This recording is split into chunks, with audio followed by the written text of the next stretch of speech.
Beleza. Vamos trabalhar, gente. Então vamos lá. Salve, salve, nação doadora! Tá no ar o seu podcast favorito sobre cultura de doação, produzido pelo Instituto MOL com apoio do Movimento Bem Maior. Aqui você fica por dentro sobre tudo que rola no setor social, com informações, pesquisas e entrevistas com importantes personagens da filantropia brasileira, tudo de forma clara e objetiva, sem enrolação. Eu sou a Roberta Faria.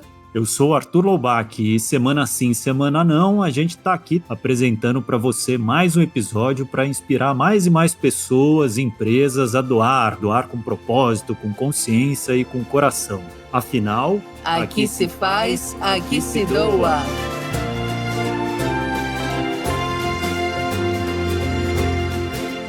Olá, estamos de volta e no episódio de hoje quem nos acompanha é o economista Ladislau Dalbor, uma figura importantíssima na história do nosso país. Formado em economia política e doutor em ciências econômicas, o Ladislau viveu no exílio durante 11 anos, período em que ele passou por vários países na África e na Europa, e trabalhou nesse tempo como conselheiro técnico das Nações Unidas e como consultor do secretário-geral da ONU na área de assuntos políticos especiais. Ele retornou ao Brasil em 1981 e é atualmente professor titular em Economia e Administração da PUC de São Paulo. Ele é autor de vários livros que nos ajudam a entender os desafios, que não são de hoje, da nossa economia, sempre de forma muito crítica e independente. Aliás, todos os livros do professor Dalbor estão disponíveis gratuitamente para leitura, o que já nos dá uma amostra do seu compromisso com a democratização do conhecimento e com a cidadania ativa. Mas antes da gente chamar esse convidado super especial, vamos falar mais do tema desse episódio. Você já ouviu falar na expressão "eat the rich"? Em português seria algo como "coma" ou "devore os ricos". Ela vem de uma frase que é atribuída ao filósofo Jean-Jacques Rousseau em 1773, em um discurso do presidente da Comuna de Paris, Pierre Gaspard Chaumette. Segundo ele, Rousseau teria dito, abre aspas, quando o povo não tiver mais o que comer, comerá os ricos. Fecha aspas. A expressão sobreviveu ao tempo e ganhou o mundo. Entre o final dos anos 80 e o começo dos anos 90, ela até virou título de filme e música de bandas como Aerosmith e Motorhead. E só para citar alguns dos seus usos já nesse século, nos Estados Unidos, em 2019, ela foi usada pela multidão em um comício da candidata democrata Elizabeth Warren.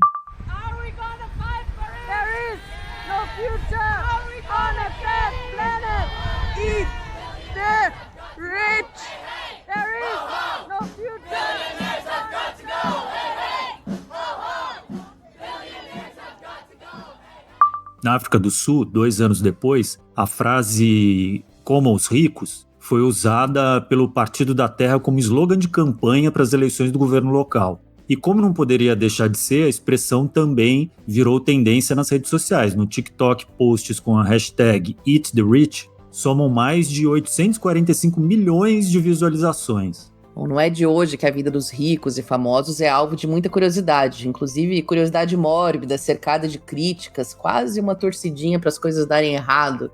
Vem de muito antes do sucesso de reality shows como Keep It Up with the Kardashians, né? Ou acompanhando as famosas irmãs que mostram sua vida de luxo nos Estados Unidos, e cresceu bastante no decorrer das últimas décadas, justamente sob a influência da proliferação de programas, reality shows como esse, e claro, do exibicionismo que a gente contempla nas redes sociais. Afinal, o luxo sempre foi alvo de muito desejo.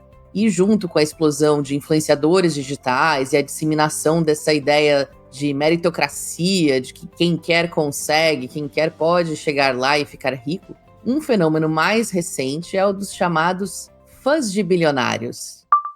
Elon Musk, você deveria ser o imperador da Terra. Essas pessoas são constrangedoras, mas elas são muitas. São pessoas de menor poder aquisitivo, de renda menor, que se encantam pela trajetória individual de um empreendedor, uma empreendedora, empresário, herdeiro, enfim, que conseguiu ganhar muito dinheiro e que usam as suas redes sociais para seguir e defender os seus, abre aspas, ídolos do mercado. Um exemplo bem conhecido é o caso do Elon Musk, CEO da Tesla, fundador da SpaceX e o mais novo proprietário do Twitter, que é também hoje a segunda pessoa mais rica do planeta e conquistou fãs em todo o mundo com as suas ações empreendedoras. Ele volta e meia anuncia alguma doação para projetos sociais, mas os valores divulgados, além de representarem uma fatia bem pequenininha do bolo do seu imenso patrimônio, não coincidem com o que efetivamente vai para a filantropia. Sem contar que os beneficiários dessa generosidade também são um mistério. Mas o que não falta é gente defendendo Elon Musk, tanto quanto tem gente atacando ele nas redes por esses e outros motivos. Embora os fãs de bilionários, e vale dizer aqui que a gente não vai analisar o que passa pela cabeça das pessoas, porque eles viraram isso. Se você estiver buscando isso, talvez pode ir lá no Floating Vibes ou algum desses podcasts aí de psicanálise, alguma coisa assim. Mas, embora a gente tenha tido que se acostumar com eles em mais lugares do que a gente desejava, recentemente a gente tem visto o movimento Eat the Rich, que seria o contrário, talvez, desse movimento dos fãs de bilionários, ganhar mais visibilidade. Se você olhar mesmo no audiovisual, no streaming, no cinema, por exemplo, tem muitas produções que vêm galgando muito sucesso ultimamente, justamente por expor de forma irônica e crítica o modo de vida dessas pessoas muito abonadas. E sempre vale a gente falar aqui, porque a gente fala de bilionários aqui de vez em quando, de muito ricos, a gente não está falando de pessoas que têm um carro zero e uma casa própria e tudo. A gente está falando das pessoas muito, muito, muito ricas que dominam grande parte do capital, inclusive de países subdesenvolvidos. Arthur, vou fazer um parênteses aqui, que eu acho que tem uma pergunta bem simples, assim, para você definir se você tá mais perto deles ou do povo, que é, se você parar de trabalhar amanhã, você vai manter o seu padrão de vida e o padrão dos seus filhos e netos pelo resto da vida? Sim ou não? Se você respondeu não, é porque você é pobre. Enfim, se você ainda precisa trabalhar e essa liberdade financeira por gerações não é algo que contempla a sua vida, é porque você é pobre. Mesmo que você seja um pobre premium, um pouco menos pobre, mas você ainda está mais perto do povo do que dos multimilionários e bilionários. Na última dado da revista Forbes, assim, não sei quanto que é confiável essa lista, mas eram 50 e poucas famílias bilionárias no Brasil e tudo. Então a gente não está falando aqui do seu vizinho que tem aquela bela casa e tem uma padaria de sucesso e tudo, né? A gente está falando de outra coisa.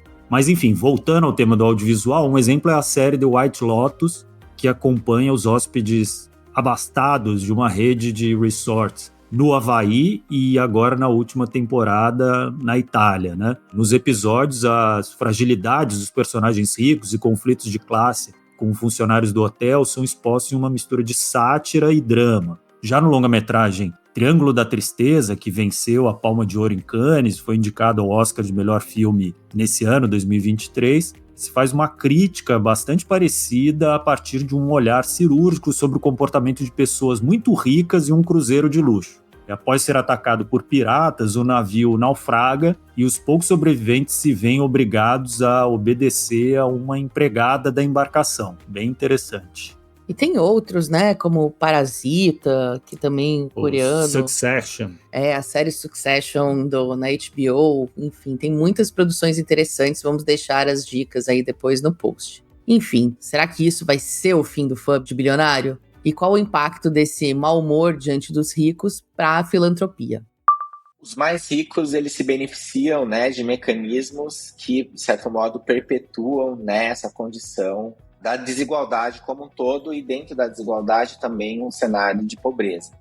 Esse é o Jefferson Nascimento, coordenador de pesquisa e incidência em justiça social e econômica da Oxfam Brasil. Eu entrevistei ele no episódio 75, né, da temporada anterior, falando sobre taxação de grandes fortunas. Se você não ouviu ainda, anota aí e ouve na sequência. É um papo bem interessante e um tema muito recorrente que logo a gente deve voltar aqui, porque enquanto a pauta não for tocada em frente, a gente vai ficar aqui botando o dedo nessa ferida.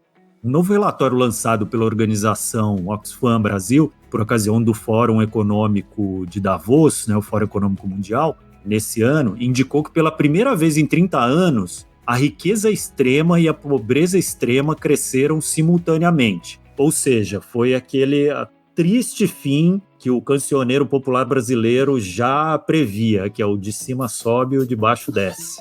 Né?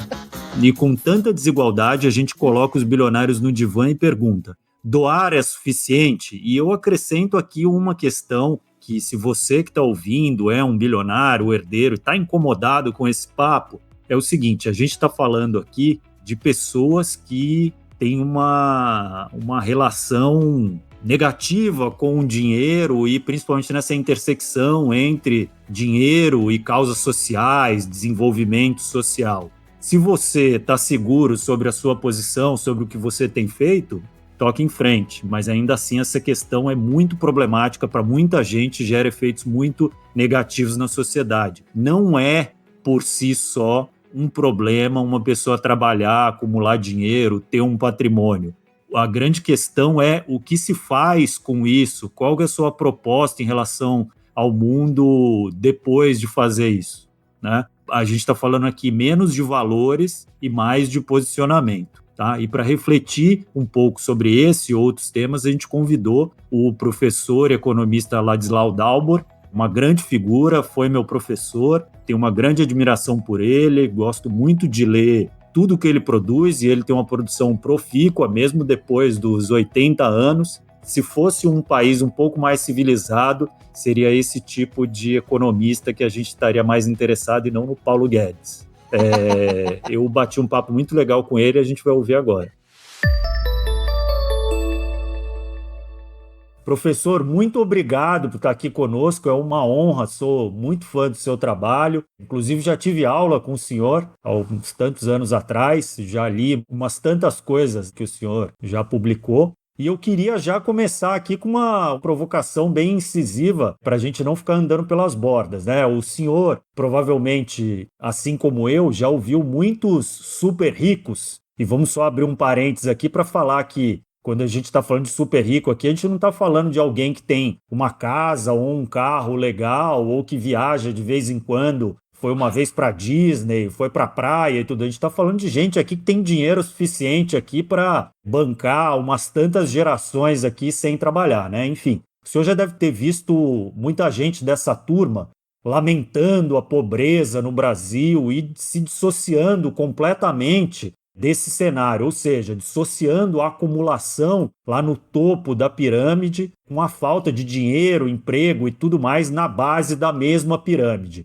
E aí eu te pergunto, afinal, o que a riqueza extrema tem a ver com a pobreza extrema? E direcionando um pouquinho já a resposta, quanto que do rentismo dos multimilionários, né? A gente é um assunto que está bem em voga agora, quanto que esse rentismo custa para os muitos milhões de pessoas mais pobres da sociedade? Olha, Arthur, o grau de desigualdade que se atinge, ele é dificilmente mensurado pelas pessoas, porque, como você mencionou, as grandes fortunas são muito maiores do que as pessoas conseguem imaginar.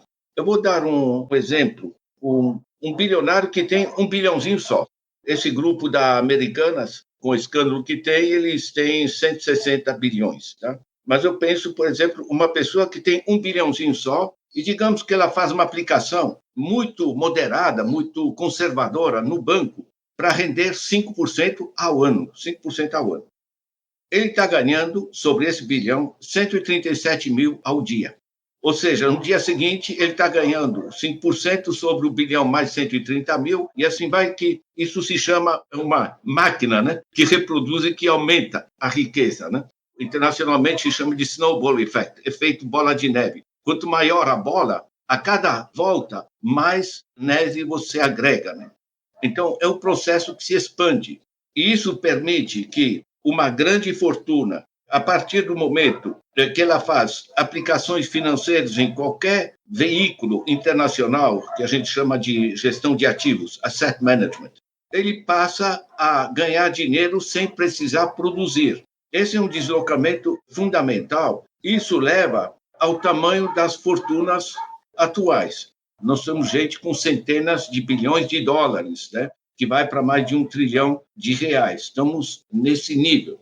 Eu posso pegar, por exemplo, a forma como essas pessoas tiram dinheiro dos nossos impostos através dos juros sobre a dívida pública. Isso, no ano passado, deve dar, os cálculos estão fechando agora, cerca de 600 bilhões. Né? 600 bilhões, basicamente, para os grandes investidores, que eles chamam investidores. Na realidade, fazem aplicações financeiras, não é investimento no sentido produtivo. Isso dá montantes absolutamente gigantescos. Tá? 600 bilhões para esse pequeno grupo de pessoas, de instituições, compare com os 150 bilhões que são do Bolsa Família para cerca de 50 milhões de pessoas. Eu uso essas comparações, Arthur, porque as pessoas têm dificuldade de entender a dimensão da tragédia que está se formando. Tá? Você fala, meu Deus, o triplete do Lula, enfim, coisa assim. Isso é absolutamente ridículo. Primeiro, que é mentira, mas segundo, é que os volumes a nível nacional e a nível internacional são incomparavelmente superiores. Né? Agora, essa dinâmica, eu volto a dizer, é essencial entender que são fortunas que não são baseadas em produção.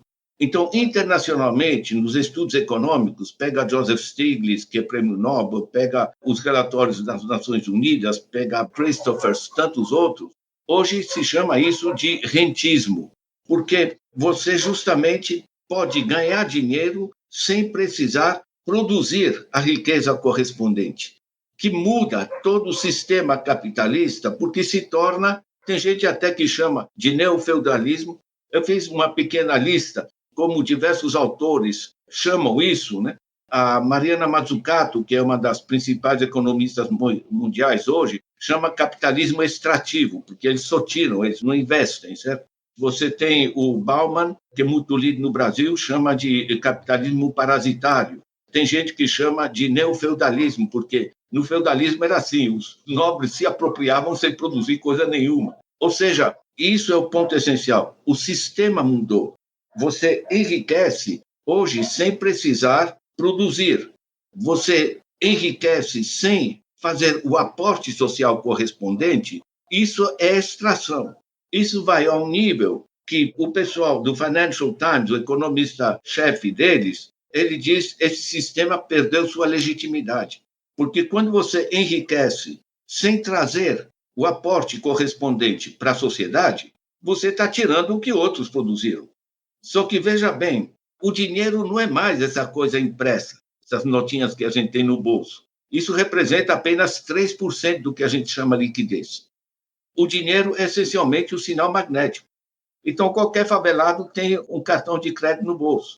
A administradora do cartão, o banco, ele coloca qualquer tarifa de R$12, multiplica por 18 milhões de correntistas, ele aperta Enter e cruct.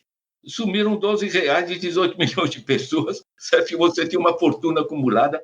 Ou seja, o fato do dinheiro ser imaterial, hoje, ele mudou as regras do jogo e permite essa fantástica apropriação de recursos por um grupo pequeno. Isso muda, inclusive, as relações de poder, porque esse grupo são gigantes que compram os outros menores e você gera o que a gente chama hoje de capitalismo de plataformas, que são os gigantes financeiros, os gigantes da comunicação, os gigantes da informação, tudo que trabalha com sinais magnéticos, com informal. De certa maneira, isso é muito interessante e é bom a gente fazer essa discussão. O sistema está mudando. É muito mais do que capitalismo que a gente acrescenta um adjetivo. É um sistema diferente porque ele, quando está gerando empregos poucos, informais, o que a gente tem chamado de precariado e não mais proletariado, ele não está gerando produto, ele está expropriando a riqueza, não porque produziu alguma coisa e pagou mal ao trabalhador, mas simplesmente através de mecanismos financeiros. Então, isso desenha outro sistema. As pessoas podem pegar no meu site, no Dalbert.org, tem um livro que chama Resgatar a Função Social da Economia. E essas coisas não precisa ser economista para entender esses processos. A única coisa que é, evidentemente, diferente. Quando te tiram dinheiro do bolso ou quando baixam o teu salário na empresa, você briga. Agora, quando te exploram porque você fez uma compra com cartão e o banco se apropria de 5% do valor disso, você vai fazer o quê? Vai protestar na frente de uma agência bancária?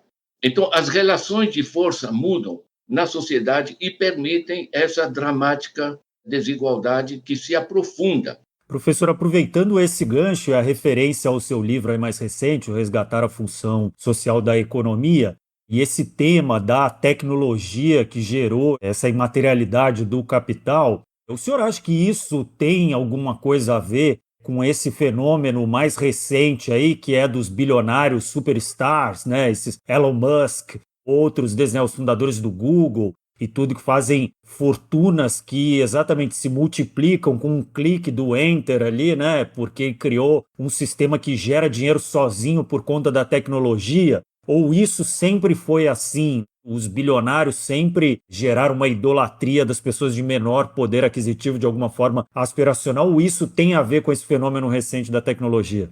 Olha, tem a ver com o fenômeno da tecnologia, porque isso tem sido chamado de economia imaterial, né? Tem o livro de André Cortes sobre isso, mas basicamente o que está acontecendo é que nós estamos vivendo uma revolução digital, que é tão profunda como foi há 2 séculos e meio atrás a Revolução Industrial. Quando houve a Revolução Industrial, não desapareceu a agricultura, mas o eixo estruturante da sociedade entra na era industrial, o proletariado, as fábricas, a eletricidade, o governo, propriedade privada dos meios de produção, cria-se um novo universo. Sai o sistema aristocrático, enfim, desse sistema, e vai-se para outro sistema.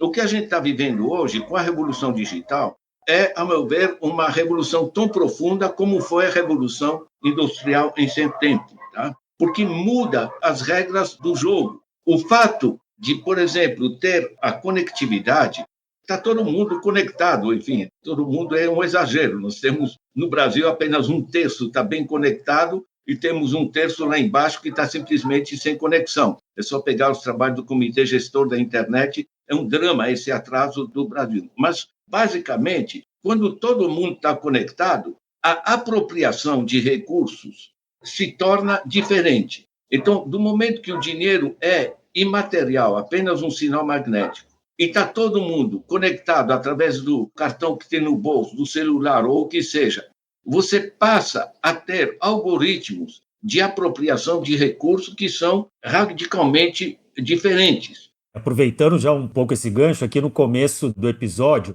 a gente falou aqui desse termo que tem sido usado em alguns movimentos aí críticos, né, da acumulação e tudo, que é o termo eat the rich, que seria alguma coisa como devorar os ricos, que é um termo que é atribuído a um discurso no século XVIII do Rousseau, que ele teria dito alguma coisa como: quando o povo não tiver mais o que comer, comerá os ricos. Recentemente, a gente tem presenciado algumas coisas que eu particularmente até achava improvável que fossem surgir, mas a gente está falando, pelo menos agora, sobre taxação de grandes fortunas, estão estourando, enfim, alguns escândalos de grandes bilionários superstars, né, como no caso da Americanas, como o senhor citou aqui, e a gente tem até diversos séries de TV, documentários e tudo, criticando a gestão de recursos lá no topo do topo do topo da pirâmide. Minha pergunta é: chegou a hora do banquete? Chegou a hora de a gente começar a devorar os ricos? A comida acabou, eles vão ter que ir para a mesa? Olha, deixa eu trazer um primeiro dado, Arthur, que é o seguinte: nós não somos um país pobre. Eu trabalhei pelas Nações Unidas, organizando sistemas econômicos, em países da Ásia, da África, em particular 7 anos na África, né? E eu trabalhei em países onde você tinha que tirar leite de pedra, porque o colonialismo deixou a terra arrasada. Então, o problema é realmente a ausência de recursos. No Brasil, não. Porque se você pega o PIB do Brasil, deste ano passado, arredondando, são 10 trilhões. 10 trilhões divididos pela população, 215 milhões, são os bens e serviços produzidos no ano, o PIB. Isso dá R$15 mil por mês por família de 4 pessoas.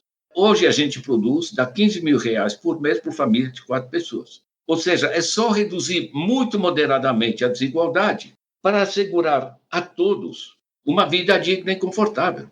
O mesmo raciocínio está sendo feito no plano global. O PIB mundial, no ano passado, atinge cerca de 100 trilhões de dólares. Você divide pela população mundial, 8 bilhões, isso dá $4.200 por mês por família de 4 pessoas. o que dá mais ou menos um pouco mais de R$20 mil por mês por família de 4 pessoas.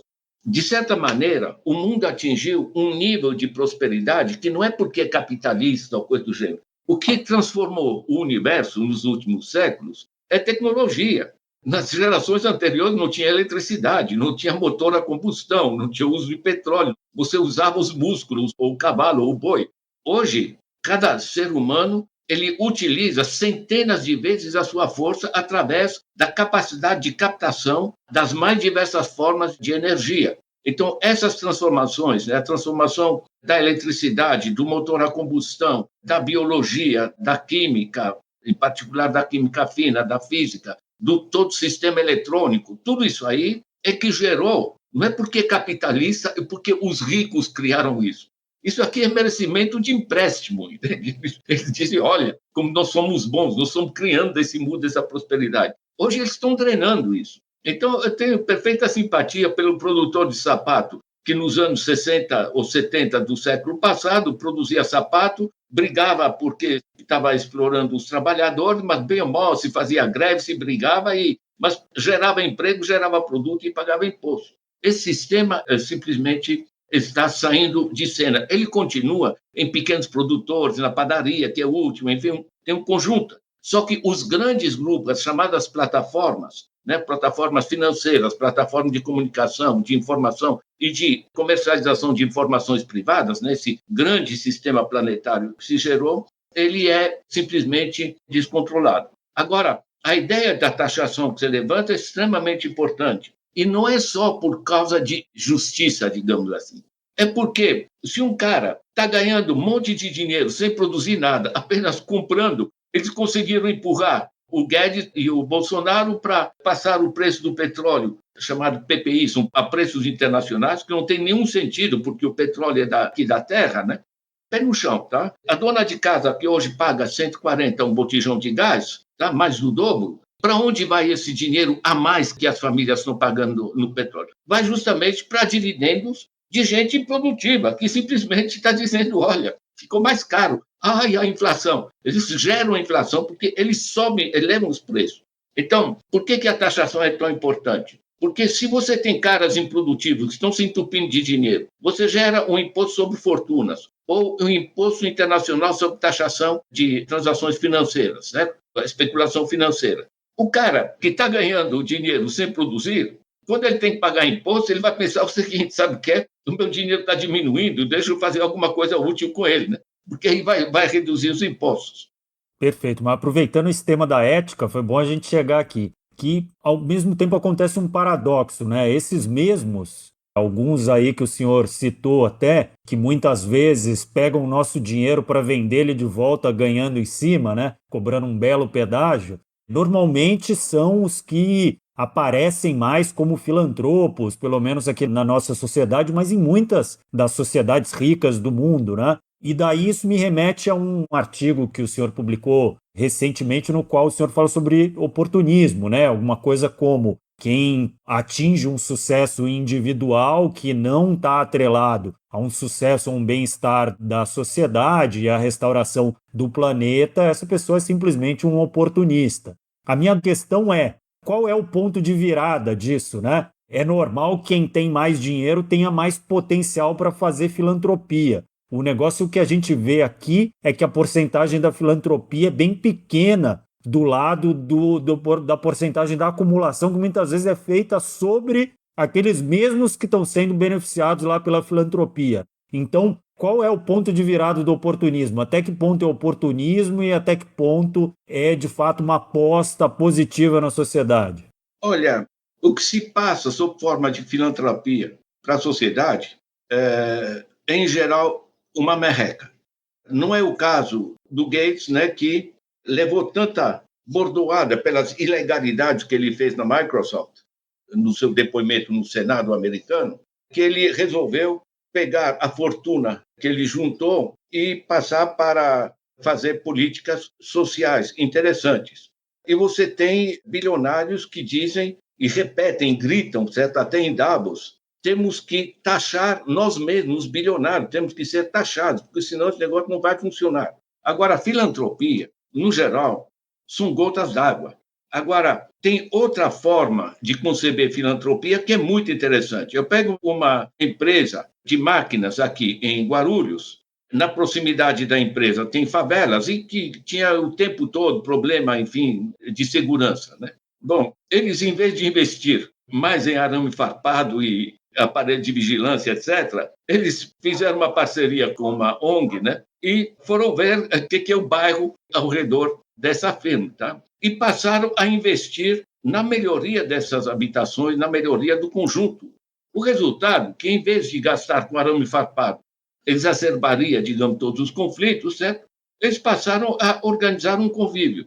Ou seja, quando as empresas começaram a falar no chamado ESG, né, que você pensa no meio ambiente, no impacto social e na governança do conjunto, isso gerou um início de uma nova dinâmica em que, em vez de você ajudar uns pobres, digamos, de soltar umas graninhas, certo? Você pensa o seguinte: bom, a minha prosperidade não se deve porque eu trabalho muito mais que os outros, etc. A minha prosperidade é porque o sistema hoje remunera quem é rentista e não quem produz. Então, eu tenho esses bilhões. E, além do mais, muita dessa gente tem consciência da tensão política mundial que está se gerando nesse processo. No caso brasileiro, que nós somos provavelmente a terceira sociedade mais desigual do planeta, aqui é grotesco, tá? Veja, por exemplo, você pode pegar o livro do Bruno Manso, A República das Milícias, como funciona o Rio de Janeiro. Tá? Isso aí está indo para o brejo. Não tem democracia que funcione se você não acrescenta à democracia política um pouco de democracia econômica, porque aí você perde os rumos do processo, né? Agora, eu acho que a filantropia ela pode ser exercida de outra forma, né? Eu pego a estatal de Itaipu, uma grande empresa estatal, produz energia. Só que eles fizeram um programa para todo o território, porque criou a represa, criou o lago, criou uma série de impactos para as populações dos municípios vizinhos. Eles pegaram um monte de municípios e começaram a contribuir para, junto com infraestruturas de água, que é a área deles, com a eletricidade, também contribuir com um sistema de apropriação mais democrática da gestão dos municípios pelos próprios munícipes, a apoiar as ONGs locais, as organizações de base comunitária, e gerar uma experiência extremamente interessante de melhoria de qualidade de vida de toda essa gente em volta, né? Isso é outra dimensão, tá? A filantropia, no sentido tradicional, vamos dar um pouquinho de dinheiro para os pobres, isso aqui é sem vergonhice, simplesmente. Agora, você pensar que a riqueza resulta não porque você é um gênio, é um grande capitalista, mas simplesmente porque o mundo todo hoje navega em petróleo, em energia atômica, em diversos avanços científicos, tecnológicos.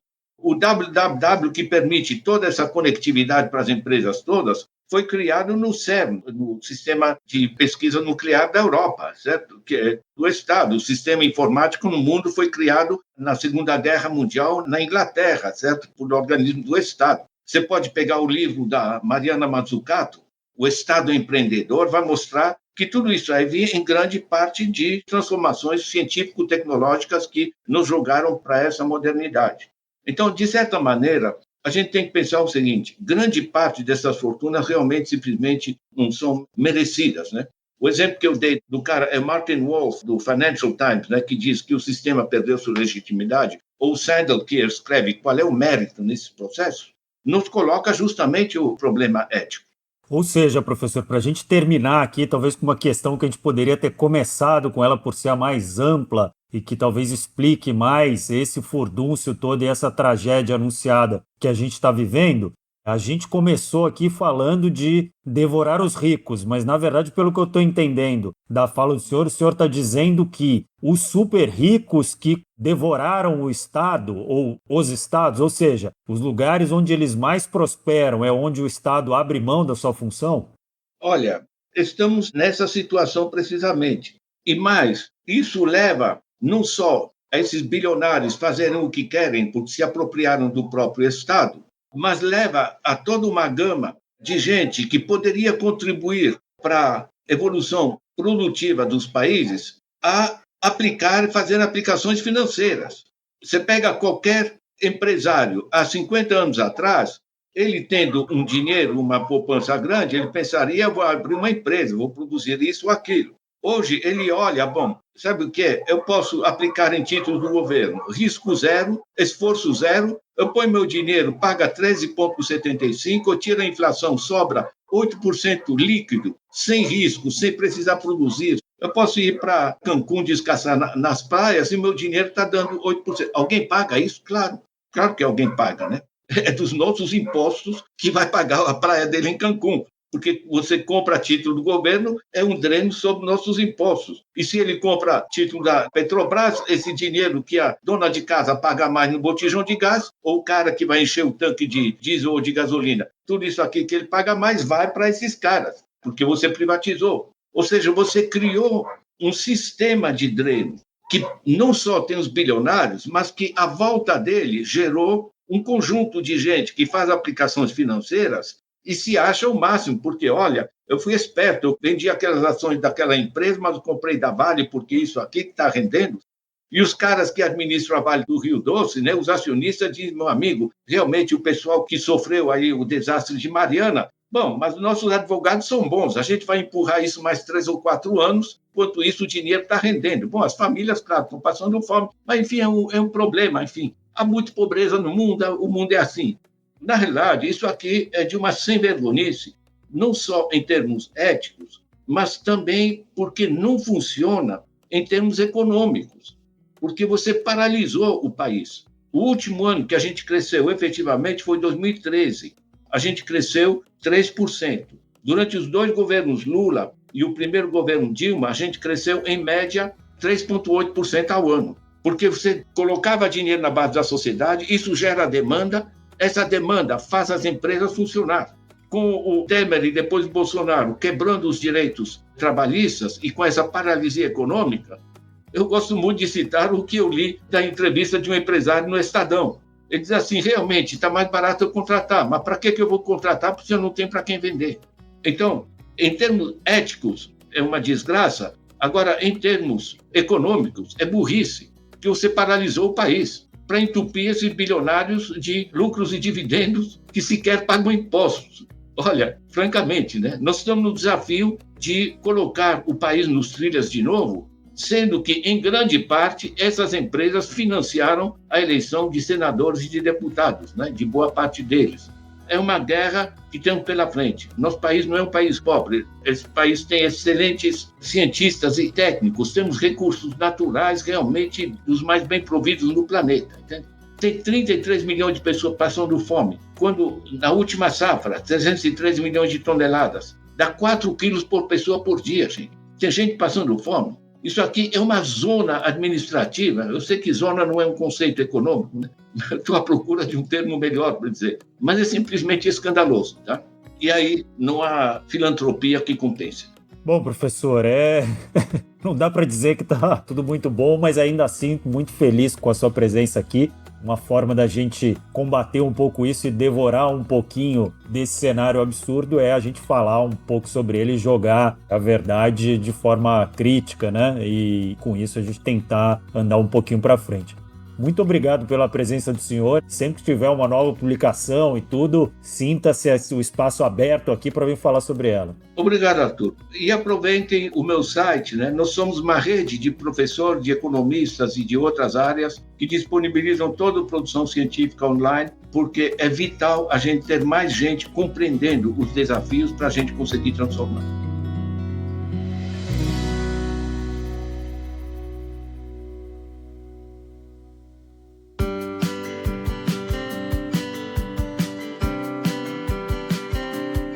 Bom, a gente já citou no começo do episódio algumas séries e filmes para vocês assistirem e, claro, ler os livros do professor Dalbor, que estão todos disponíveis aí. Mas aí, para terminar agora mais um pouco de dicas, um livro interessante que traz um olhar bastante crítico sobre a elite brasileira é o livro mais recente do José de Souza, que se chama Brasil dos Humilhados, uma denúncia da ideologia elitista. Bom, o título já indica sobre o que vamos falar e vale muito a pena, assim como os outros livros do Gessé, né, como A Elite do Atraso, leitura obrigatória para quem quer refletir sobre as questões de classe e renda no Brasil. E uma dica mais leve para terminar é uma série bem divertida chamada Fortuna, que faz a gente refletir sobre vários assuntos que a gente tratou nesse episódio. A história é a seguinte: depois de se divorciar do marido, que era um mago aí da tecnologia, com quem esteve por 20 anos, a socialite Molly Novak precisa descobrir o que fazer com os 87 bilhões de dólares a que teve direito com a separação. Então ela decide retomar as atividades em uma fundação que leva seu nome, e a partir dessa jornada aí de conexão com a filantropia e de reconexão com o mundo real, ela também se descobre e vai descobrindo seu lugar no mundo. A primeira temporada da Fortuna está disponível na Apple TV e a segunda temporada chega ainda esse ano.